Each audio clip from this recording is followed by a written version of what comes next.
Doctor ವಿಶೇಷ ಕಾರ್ಯಕ್ರಮಕ್ಕೆ ಸ್ವಾಗತ. ನಾನು ಮಧು ನಾಗರಾಜ್. ಒತ್ತಡದ ಜೀವನ, ಬದಲಾಗ್ತಾ ಇರೋ ಜೀವನ ಶೈಲಿ, ಒಬ್ಬೊಬ್ಬರಿಗೆ ಒಂದೊಂದು ಸಮಸ್ಯೆ. ಆ ಸಮಸ್ಯೆಗೆ ಒಂದೇ ವೇದಿಕೆಯಲ್ಲಿ ಉತ್ತರ, ಅದುವೇ ಇವತ್ತಿನ ನಿಮ್ಮ ಡಾಕ್ಟರ್.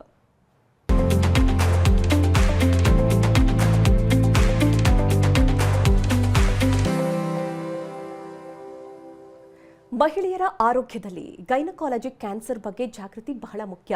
ಗರ್ಭಕಂಠ, ಅಂಡಾಶಯ ಮತ್ತು ಗರ್ಭಕೋಶದ ಕ್ಯಾನ್ಸರ್ಗಳನ್ನು ಆರಂಭಿಕ ಹಂತದಲ್ಲೇ ಪತ್ತೆ ಹಚ್ಚಿದ್ರೆ ಚಿಕಿತ್ಸೆಯ ಫಲಿತಾಂಶ ಉತ್ತಮವಾಗಿರುತ್ತೆ. ಆದರೆ ಕ್ಯಾನ್ಸರ್ ಬಗ್ಗೆ ಸರಿಯಾದ ಮಾಹಿತಿ ಇಲ್ಲದೆ ಇರೋದು, ಕೆಲವು ಲಕ್ಷಣಗಳನ್ನು ನಿರ್ಲಕ್ಷಿಸೋದು ಮತ್ತು ತಪಾಸಣೆಗೆ ಮುಂದಾಗದೇ ಇರೋದು ಸಮಸ್ಯೆ ಆಗಬಹುದು. ಹೀಗಾಗಿ ಮಹಿಳೆಯರು ತಮ್ಮ ಆರೋಗ್ಯದ ಬಗ್ಗೆ ಎಚ್ಚರಿಕೆ ವಹಿಸೋದು ಮತ್ತು ಅಗತ್ಯವಿರುವಂತಹ ಸ್ಕ್ರೀನಿಂಗ್ ಮಾಡಿಸಿಕೊಳ್ಳೋದು ಬಹಳ ಮುಖ್ಯ. HPV ಲಸಿಕೆ, ಪ್ಯಾಪ್ಸ್ಮೀರ್, PCOS ಮತ್ತು PCOD, ಮೆನ್ಸ್ಟ್ರುಯಲ್ ಹೈಜೀನ್ ಸೇರಿದಂತೆ ಮಹಿಳೆಯರ ಆರೋಗ್ಯಕ್ಕೆ ಸಂಬಂಧಪಟ್ಟಂತಹ ಹಲವು ಪ್ರಮುಖ ವಿಚಾರಗಳ ಬಗ್ಗೆ ಇವತ್ತು ನಾವು ತಿಳ್ಕೊಳ್ಳೋಣ. ಅದರ ಜೊತೆಗೆ ಸಾಮಾನ್ಯ ಗೈನಕಾಲಜಿಸ್ಟ್ ಮತ್ತೆ ಗೈನಕಾಲಜಿಕ್ ಆಂಕಾಲಜಿಸ್ಟ್ ನಡುವೆ ಇರುವಂತಹ ವ್ಯತ್ಯಾಸ ಏನು, ಯಾವ ಸಂದರ್ಭದಲ್ಲಿ ಗೈನಕಾಲಜಿಕ್ ಆಂಕಾಲಜಿಸ್ಟ್ ಅನ್ನ ಭೇಟಿ ಮಾಡಬೇಕು, ಇದರೆಲ್ಲದರ ಬಗ್ಗೆ ಮಾಹಿತಿಯನ್ನು ಪಡ್ಕೊಳ್ಳೋಣ. ಇವತ್ತಿನ ಈ ಕಾರ್ಯಕ್ರಮದಲ್ಲಿ ನಮ್ಮ ಜೊತೆ ಇದ್ದಾರೆ HCG ಆಸ್ಪತ್ರೆ ಅಂದರೆ ಹೆಬ್ಬಾಳದಲ್ಲಿರುವಂತಹ HCG ಆಸ್ಪತ್ರೆಯ ಸೀನಿಯರ್ ಕನ್ಸಲ್ಟೆಂಟ್ ಆದಂತಹ ಗೈನಲಾಜಿಕಲ್ ಆಂಕಾಲಜಿ ತಜ್ಞರಾದಂತಹ ಡಾಕ್ಟರ್ ಶ್ರುತಿ ಶಿವದಾಸ್ ಅವರು. ಬನ್ನಿ ಅವರನ್ನ ಕಾರ್ಯಕ್ರಮಕ್ಕೆ ವೆಲ್ಕಮ್ ಮಾಡ್ಕೊಳ್ಳೋಣ. ಡಾಕ್ಟರ್ ನಮಸ್ತೆ, ಕಾರ್ಯಕ್ರಮಕ್ಕೆ ಸ್ವಾಗತ. ಡಾಕ್ಟರ್, ಮೊದಲನೇದಾಗಿ ಈಗ ಗೈನಕಾಲಜಿ ಅಂದರೆ ಹೆಣ್ಮಕ್ಳಿಗೆ ಯಾವುದೇ ರೀತಿ ಸಮಸ್ಯೆ ಇದ್ರೂ ಕೂಡ ಗೈನಕಾಲಜಿಸ್ಟ್ ಅನ್ನ ಭೇಟಿ ಆಗ್ತಾರೆ. ಈಗ ಗೈನಕಾಲಜಿಕ್ ಆಂಕಾಲಜಿಸ್ಟ್ ಅಂತ ಅಂದರೆ ಯಾವ ಸಂದರ್ಭದಲ್ಲಿ ನಿಮ್ಮನ್ನ ಮೀಟ್ ಮಾಡ್ಬೋದು, ಇದಕ್ಕಿರುವಂತಹ ಡಿಫ್ರೆನ್ಸ್ ಏನು ಅಂತ? ಸೊ ನಾನು ಆಂಕಾಲಜಿಸ್ಟ್ ಅಂತ ಹೇಳಿದ ತಕ್ಷಣ ಜನ ನನ್ನ ಹತ್ರ ಪ್ರೆಗ್ನೆನ್ಸಿ ಬಗ್ಗೆ ಡೌಟ್ಸ್ ಕೇಳೋಕ್ಕೆ ಶುರು ಮಾಡ್ತಾರೆ. So I just want to clarify that gynaecologic oncologist ಅಂದರೆ ಗೈನಕಾಲಜಿಸ್ಟ್ ಅಲ್ಲ. ನಾವು ಗೈನಕಾಲಜಿನೇ ನಮ್ಮದು ಮೇನ್ PG ಡಿಗ್ರಿ ಮಾಡಿರೋದಾದ್ರೂ ನಾನು ಸ್ಪೆಷಲೈಸ್ ಆಗಿರೋದು ಸ್ತ್ರೀಗಳ ಜನನೇಂದ್ರಿಯ ಕ್ಯಾನ್ಸರ್ಸಲ್ಲಿ.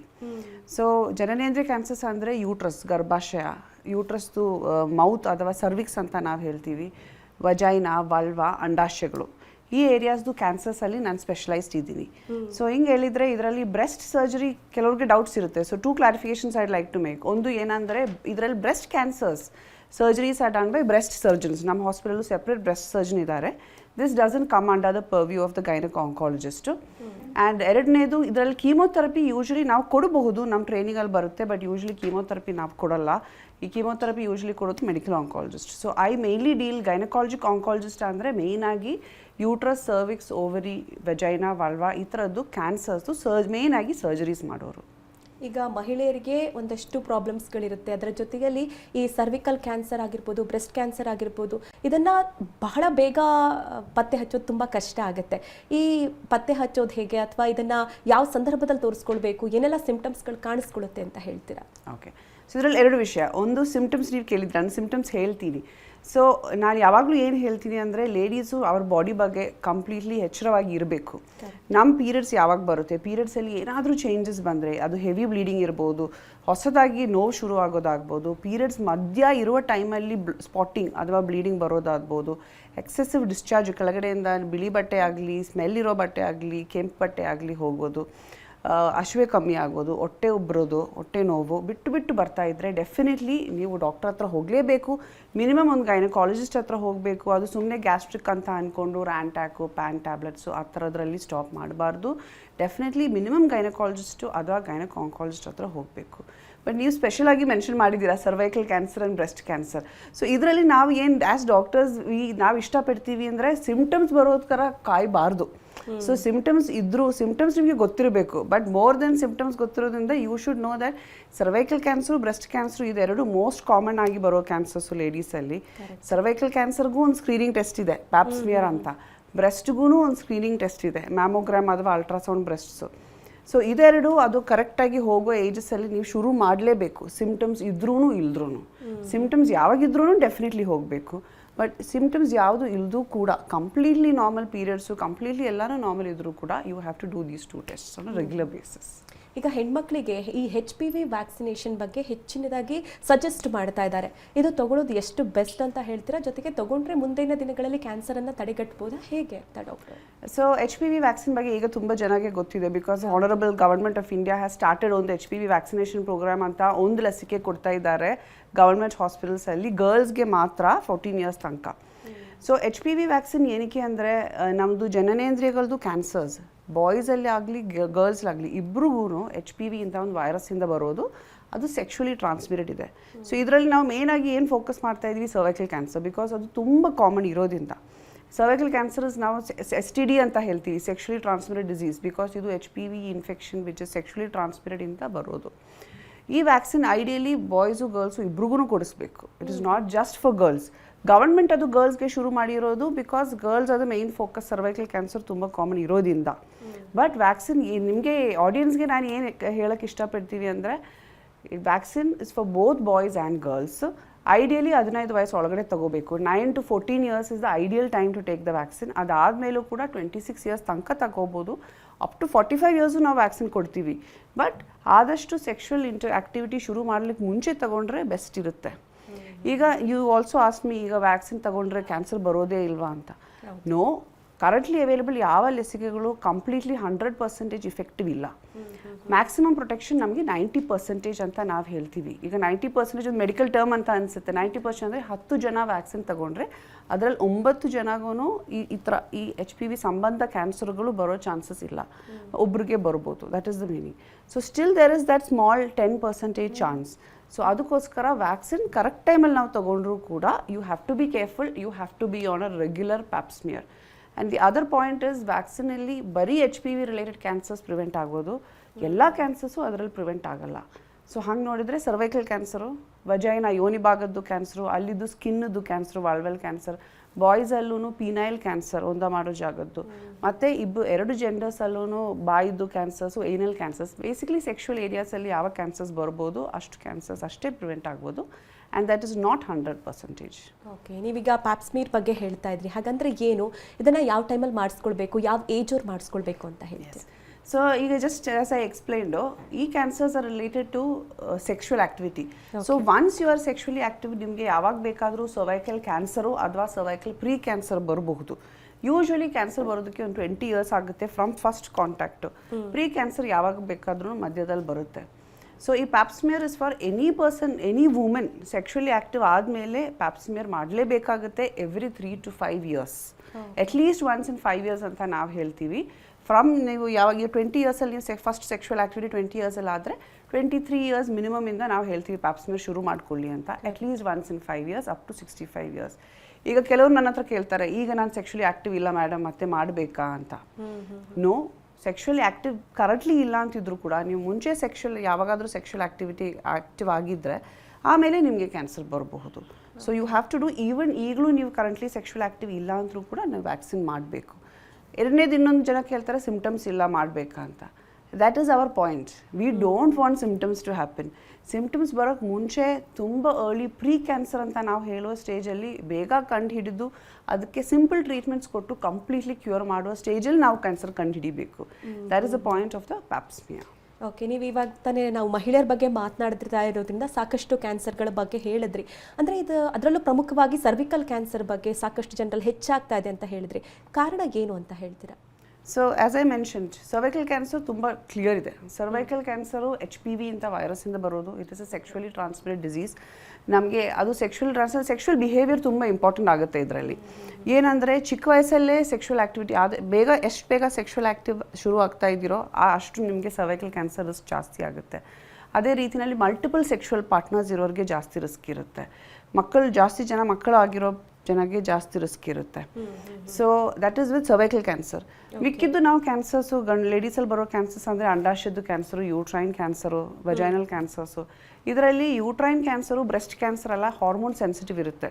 ಅಂದರೆ ಸ್ವಲ್ಪ ಹಾರ್ಮೋನಲ್ ಚೇಂಜಸ್ಸಿಂದ ಬರ್ಬೋದು. ಸೊ ಎಸ್ಪೆಷಲಿ ಮಕ್ಕಳಾಗದೇ ಇರೋರಿಗೆ, ಬ್ರೆಸ್ಟ್ ಫೀಡಿಂಗ್ ಕೊಡದೇ ಇರೋರಿಗೆ, ಇನ್ಫರ್ಟಿಲಿಟಿ ಇಶ್ಯೂಸ್ ಇರೋರಿಗೆ, ಸ್ವಲ್ಪ ದಪ್ಪ ಆಗಿರೋರಿಗೆ, ಡಯಾಬಿಟಿಸ್ ಇರೋರಿಗೆ, ಇಂಥ ಜನಗೆ ರಿಸ್ಕ್ ಜಾಸ್ತಿ ಇರುತ್ತೆ. And age of course is always the most common risk factor. ನಾವು ವಯಸ್ಸಾಗ್ತಾ ನಮ್ಮ ಕ್ಯಾನ್ಸರ್ ಪ್ರಿವೆನ್ಷನ್ ಜೀನ್ಸ್ ಅಂತ ನಮ್ಮ DNA ಇರುತ್ತೆ. ಅದಕ್ಕೆ ಚೇಂಜಸ್ ಬರ್ತಾ ಇರುತ್ತೆ, ಮ್ಯೂಟೇಷನ್ಸ್ ಅಂತ ನಾವು ಸೈಂಟಿಫಿಕ್ಲಿ ಹೇಳ್ತೀವಿ. ಸೊ ಈ ರಿಸ್ಕು ಜಾಸ್ತಿ ಆಗ್ತಾ ಹೋಗುತ್ತೆ as the age. So age is one of the most important risk factors for most cancers. ಇತ್ತೀಚಿನ ದಿನಗಳಂದ್ರೆ ಸಾಕಷ್ಟು ವರ್ಷಗಳಿಂದ ಈ PCOS PCOD ಅನ್ನುವಂಥ ಪದಗಳನ್ನು ನಾವು ಕೇಳ್ತಾನೆ ಇರ್ತೀವಿ. ಮತ್ತೆ ಹೆಚ್ಚಿನ ಜನ ಸಾಕಷ್ಟು ಆತಂಕ ಕೂಡ ಪಡ್ತಾ ಇರ್ತಾರೆ. PCOD ಬಂದ್ಬಿಟ್ಟಿದೆ, PCOS ಅಂದ್ರೆ ಈ PCOS ಬಂದವರಲ್ಲಿ ಕ್ಯಾನ್ಸರ್ ಕಾರಣಕ್ಕೆ ಹೆಚ್ಚಾಗತ್ತೆ ಅಂತ ಹೇಳ್ತಾರೆ. ಹೌದಾ doctor? So first thing I will correct is that PCOS ಅಂತ ಟರ್ಮ್ ಈಗ PCOS PCOD ಜನಗೆ ಗೊತ್ತು. ಬೋತ್ ದೀಸ್ ಟರ್ಮ್ಸ್ ಈಗ ರಿಪ್ಲೇಸ್ ಆಗಿಬಿಟ್ಟಿದೆ. ಇದನ್ನ ನಾವು ಮಿಸ್ನೋಮರ್ ಅಂತ ಹೇಳ್ತೀವಿ, ಅಂದ್ರೆ ರಾಂಗ್ ಹೆಸರು.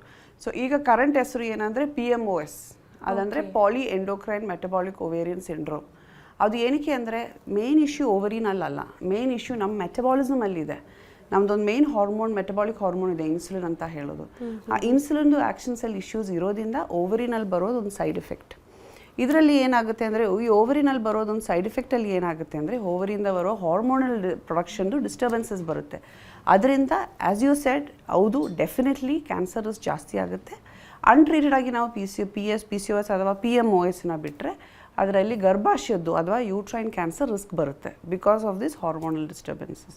So definitely as you said PMOS ಜಾಸ್ತಿ ಆಗ್ತಾ ಹೋಗ್ತಾ ಇದೆ ಬಿಕಾಸ್ ನಮ್ಮದು eating lifestyle habits, eating, diabetes ಇದೆಲ್ಲ ಚೇಂಜ್ ಆಗೋದ್ರಿಂದ ಎಕ್ಸಸೈಸ್ ಕಮ್ಮಿ ಆಗ್ತಿದೆ. ಇದರಿಂದ ಎಲ್ಲ PMOS ಜಾಸ್ತಿ ಆಗ್ತಾ ಇದೆ. And these women definitely are at higher risk of uterine cancer. So ನಿಮಗೆ PMOSದು ನಿಮಗೆ ಏನಾದರೂ ಡೌಟ್ ಇದ್ರೂ, ನೀವು ಆಲ್ರೆಡಿ ಡಯಾಗ್ನೋಸ್ ಇದ್ರೂ ಡಾಕ್ಟ್ರ್ ಹತ್ರ ಹೋಗಿ ನಿಮ್ಮ ಸೈಕಲ್ಸ್ ಕರೆಕ್ಟ್ ಮಾಡೋದು ತುಂಬ ಇಂಪಾರ್ಟೆಂಟ್ ಇದೆ ಯೂಟ್ರೈನ್ ಕ್ಯಾನ್ಸರ್ ರಿಸ್ಕು ಕಮ್ಮಿ ಮಾಡೋದಕ್ಕೆ. ಓಕೆ, ಈಗ ಮೆನ್ಸ್ಟ್ರುಯಲ್ ಕಪ್ ಅದ್ರ ಬಗ್ಗೆನೂ ಕೂಡ ಸಾಕಷ್ಟು ಜನ ಯೂಸ್ ಮಾಡ್ತಾ ಇದ್ದಾರೆ. ಅದ್ರ ಬಗ್ಗೆ ಅವೇರ್ನೆಸ್ಸು ಜಾಸ್ತಿ ಜನಕ್ಕಿಲ್ಲ.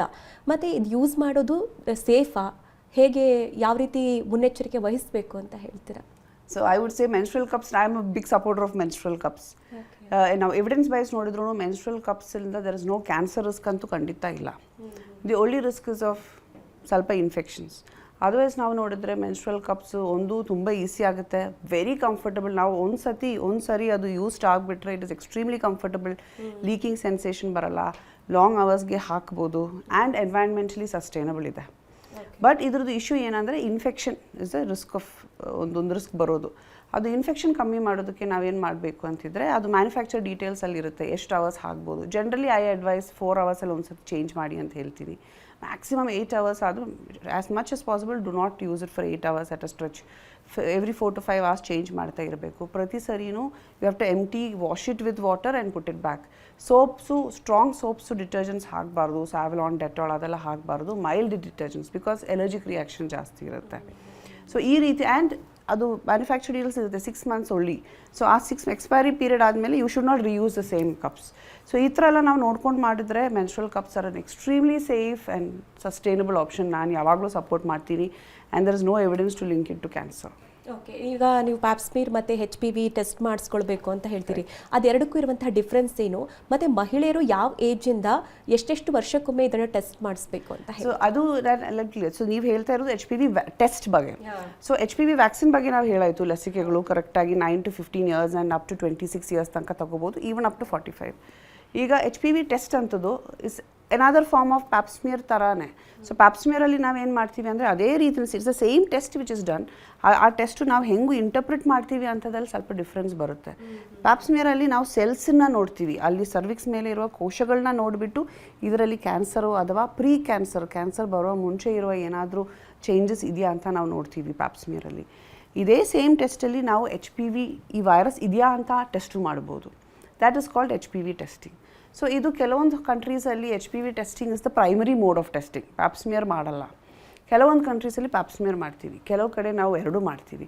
ಈಗ ನನ್ನ ಹತ್ರ ಕೇಳಿದರೆ ನನಗೆ ಬರೋ ಪೇಷಂಟ್ಸ್ಗೆ ನಾನು ಹೇಳೋದು ಬೋತ್ ಮಾಡ್ಕೊಳ್ಳಿ ಅಂತ. ಪ್ಯಾಪ್ಸ್ಮಿಯರು HPV ಟೆಸ್ಟಿಂಗು ಎರಡೂ ಮಾಡೋಕ್ಕೆ ಹೇಳ್ತೀವಿ. ಇದರಲ್ಲಿ HPV ಈಗ ಕರೆಂಟ್ ರೆಕಮೆಂಡೇಷನ್ಸ್ಲಿ HPV is a better test. ಈ ಎರಡು ಟೆಸ್ಟ್ಗಳು ನಾನು ಮುಂಚೆ ಹೇಳಿದ ಥರನೇ once you are sexually active ಒಂದು 3 years ಅಟ್ಲೀಸ್ಟ್ ಬಿಟ್ಟು ನೀವು ಫಸ್ಟ್ ಟೈಮ್ ಟೆಸ್ಟ್ ಮಾಡ್ಕೋಬೇಕು. ಅದು ಎವ್ರಿ 5 years. HPV ಟೆಸ್ಟಿಂಗ್ ಆದರೆ ಎವ್ರಿ 5 years, ಬರೀ ಪ್ಯಾಪ್ಸ್ಮಿಯರ್ ಆದರೆ ಎವ್ರಿ 3 years ಮಾಡ್ತಾ ಇರಬೇಕು 65 years ತನಕ. ಇರ್ರಿಸ್ಪೆಕ್ಟಿವ್ ಆಫ್ ನೀವು ಈಗ ಸೆಕ್ಷುಲಿ ಆ್ಯಕ್ಟಿವ್ ಇಲ್ಲರೂ ಕೂಡ ನೀವು ಮುಂಚೆ ಯಾವಾಗಾದರೂ ಸೆಕ್ಷುವಲ್ ಆ್ಯಕ್ಟಿವ್ ಆಗಿದ್ದಿದ್ರೆ you have to do the pap smear. Okay, ಹೆಣ್ಮಕ್ಳಿಗೆ ಏನೇ ತೊಂದರೆ ಆದರೂ ಕೂಡ ಮೇಯ್ನಾಗಿ ಗೈನಕಾಲಜಿಸ್ಟ್ ಹತ್ರ ಹೋಗ್ತಾರೆ. ನಿಮ್ಮ ಹತ್ರ ಬರಬೇಕು ಅಂದರೆ ಆ್ಯಂಕಾಲಜಿಸ್ಟ್ ಹತ್ರ ಬರಬೇಕು ಅಂತ ಹೇಳಿ ಯಾವಾಗ ಬರಬೇಕು ಅಂತ ಹೇಳ್ತೀರಾ? ಅಂದರೆ ಏನೆಲ್ಲ ಸಿಂಪ್ಟಮ್ಸ್ಗಳಿದ್ರೆ ಬರಬೇಕು, ಏನೆಲ್ಲ ಪ್ರಾಬ್ಲಮ್ಸ್ಗಳನ್ನು ಫೇಸ್ ಮಾಡ್ತಿದ್ರೆ ಬರಬೇಕು ಅಂತ ಹೇಳ್ತೀರಾ? ಸೊ ಅದು ನಾವು ಶುರುನಲ್ಲಿ ಡಿಸ್ಕಸ್ ಮಾಡಿದ್ದೀವಿ. So everybody should be aware of their body, women. So ಅದು ಏನಂದರೆ ನಾವೇನಾಗುತ್ತೆ ಅಂತ ಇಲ್ಲಿ ನಾವು ಲೇಡೀಸ್ ಯಾವಾಗಲೂ ಅವ್ರ ಹೆಲ್ತ್ ಲಾಸ್ಟಲ್ಲಿ ಇಟ್ಕೊಳ್ತಾರೆ. ಸೊ ಒಂದು daily monthly breast self examination ಮಾಡಬೇಕು. ಬ್ರೆಸ್ಟಲ್ಲಿ ನಿಮಗೆ ಏನಾದರೂ ಲಂಪ್ ಇದೆಯಾ ಅಂತ ಡೌಟ್ ಇದ್ದರೆ ಅಟ್ಲೀಸ್ಟ್ ಒಂದು ಗೈನಕಾಲಜಿಸ್ಟ್ ಹತ್ರ ಮಿನಿಮಮ್ ಹೋಗಬೇಕು, ಅಲ್ಲದೆ ಆಂಕಾಲಜಿಸ್ಟ್ ಹತ್ರ ಹೋಗ್ಬೋದು.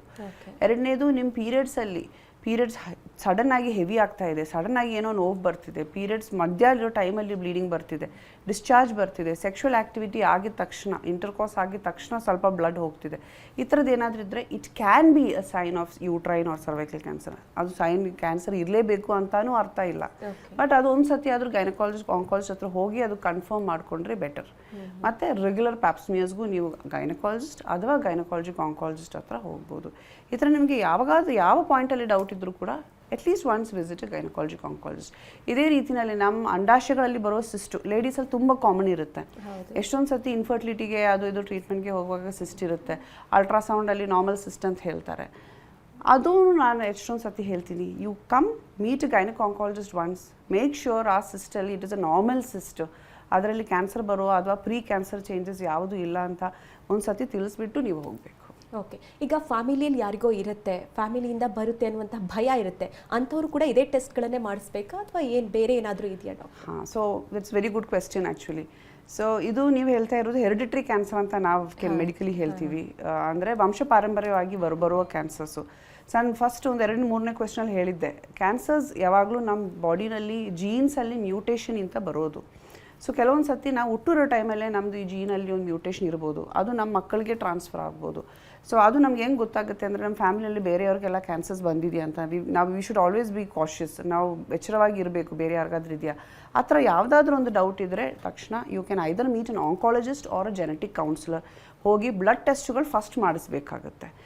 ಸೊ ಬ್ಲಡ್ ಟೆಸ್ಟಲ್ಲಿ ನಮ್ಮ ಜೀನ್ಸ್ ನಾವು ಟೆಸ್ಟ್ ಮಾಡ್ಕೊಂಡು ನೋಡ್ತೀವಿ ಈ ಥರ ಜೆನೆಟಿಕ್ ಪ್ರಾಬ್ಲಮ್ ಇದೆಯಾ ಅಂತ. ಆ ಥರ ಜೀನ್ ಎಬ್ನಾರ್ಮ್ಯಾಲಿಟಿ ಏನಾದರೂ ಇದ್ದರೆ ದೆನ್ ಡಿಪೆಂಡಿಂಗ್ ಅಪಾನ್ ಯಾವ ಜೀನ್ ಎಬ್ನಾರ್ಮ್ಯಾಲಿಟಿ ಇದೆ ಇದರಲ್ಲಿ ಯಾವ ಕ್ಯಾನ್ಸರ್ಸ್ ಬರ್ಬೋದು. ಅಂದರೆ ಕೆಲವು ಜೀನ್ ಎಬ್ನಾರ್ಮ್ಯಾಲಿಟೀಸಲ್ಲಿ ಬ್ರೆಸ್ಟ್ ಕ್ಯಾನ್ಸರ್ ಬರ್ಬೋದು. ನೀವು ಕೇಳಿರ್ತೀರಾ, ಆ್ಯಂಜಲಿನಾ ಜಾಲಿ ಬ್ರಾಕಾ ಅಂತ ಒಂದು ಪ್ರಾಬ್ಲಮ್ ಇತ್ತು ಜೀನಲ್ಲಿ, ಸೊ ಅವ್ರು 2 ಬ್ರೆಸ್ಟು ತೆಗೆಸ್ಬಿಟ್ಟಿದ್ದಾರೆ. ಸೊ ಆ ರೀತಿಯಲ್ಲಿ ಯಾವ ಕ್ಯಾನ್ಸರ್ ಬರ್ಬೋದು ಅದು ಪ್ರಕಾರ ನಾವು test, surgeries, risk reducing surgeries ಇರುತ್ತೆ. ಸೊ ಈ ಥರದೆಲ್ಲ ಆಪ್ಷನ್ಸ್ ಬರುತ್ತೆ. ಈಗ ಗೈನಕಾಲಜಿಕ್ ಕ್ಯಾನ್ಸರ್ಸ್ ನೀವು ಏನೇನು ಹೇಳಿದ್ರಿ ಅದೊಂದು ಲೀಸ್ಟಲ್ಲಿ ನಾವು ಮೊದಲೇದಾಗಿ ಅಂದರೆ ಪ್ರೀಯಾಗಿ ಅದನ್ನು ಟೆಸ್ಟ್ ಮಾಡಿಸ್ಕೊಂಡು ಪತ್ತೆ ಹಚ್ಚಿದ್ರೆ ಫುಲ್ ಕ್ಯೂರ್ ಮಾಡ್ಬೋದು, ಅಂದರೆ ಕಂಪ್ಲೀಟಾಗಿ ಕ್ಯೂರ್ ಮಾಡಬಹುದಾ ಅಂತ? So this is a rule for not just gynaecological cancers. ಎಲ್ಲ ಕ್ಯಾನ್ಸರ್ಸು ನೀವು ಆಗದಷ್ಟು ಬೇಗ ಬರುತ್ತೋ. First stage pre cancer, especially pre cancer stage first ಸ್ಟೇಜಲ್ಲಿ ಬಂದರೆ ಆಲ್ಮೋಸ್ಟ್ ಆಲ್ವೇಸ್ ನಮಗೆ ಕ್ಯಾನ್ಸರ್ ಪೂರ್ತಿ ಕ್ಯೂರ್ ಅಂತ ಮಾಡಲಿಕ್ಕಾಗುತ್ತೆ. ನಾವು ಎಷ್ಟು ಲೇಟ್ ಆಗ್ತೀವೋ, 3rd ಸ್ಟೇಜು 4th ಸ್ಟೇಜಲ್ಲಿ ಎಷ್ಟು ಲೇಟಾಗಿ ಬರುತ್ತೋ ಅಷ್ಟು ಕ್ಯೂರ್ ಚಾನ್ಸಸ್ ಕಮ್ಮಿ ಇರುತ್ತೆ. ಟ್ರೀಟ್ ಮಾಡ್ಬೋದು ಬಟ್ ಬೇಗ ಮತ್ತೆ ಬರಬಹುದು cancer. So yes, always first stage is the better, pre cancer stage is even better. ಅದಕ್ಕೋಸ್ಕರನೇ ನಾವು ಮ್ಯಾಮೋಗ್ರಾಮು, ಸರ್ವೈಕಲ್ ಸ್ಮಿಯರು ರುಟೀನ್ ಆಗಿ ಮಾಡ್ತಾ ಇರಬೇಕು ಅಂತ ಹೇಳ್ತೀವಿ. ಸಿಂಪ್ಟಮ್ ಬರೋಕ್ಕೆ ಮುಂಚೆ ಬಂದರೆ ನಾವು ಪ್ರೀ ಕ್ಯಾನ್ಸರು ಫಸ್ಟ್ ಸ್ಟೇಜಲ್ಲೇ ಕಂಡುಹಿಡಿಬೋದು ಡೆಫಿನೆಟ್ಲಿ. ಈಗ ಎಕ್ಸಾಮಿನೇಷನ್ ಆಗಿರ್ಬೋದು ಅಥವಾ ರಿಸರ್ಚ್ಗಳು ಜಾಸ್ತಿ ಆಗ್ತಾ ಇದೆ, ಇಂತಹ ಕ್ಯಾನ್ಸರ್ ಆಗಿರ್ಬೋದು ಅಥವಾ ಯಾವುದೇ ರೋಗಗಳ ಕುರಿತಂತೆ. ಈಗ HCGಯಲ್ಲಿ ಟೆಕ್ನಾಲಜಿ ನೋಡೋದಾದರೆ ಈ ಥರ ಪ್ರಾಬ್ಲಮ್ಸ್ಗಳನ್ನು ಫೇಸ್ ಮಾಡ್ತಾ ಇರೋರಿಗೆ ಯಾವೆಲ್ಲ ಹೊಸ ಟೆಕ್ನಾಲಜೀಸ್ಗಳಿದೆ ಅಂತ? Yes, so HCG this year only a month back we celebrated 35 years of HCG. I think one of the main mottos of HCG ಏನಂದರೆ global innovation and technology has to be integrated to give the patient a better life, longer life. That is the main idea of HCG. And HCG is a purely cancer hospital, which means it is 35 ವರ್ಷದಿಂದ ಬರೀ cancer ಪೇಷಂಟ್ಸ್ಗೆ treatment ಕೊಡ್ತಾ ಇದ್ದೀವಿ.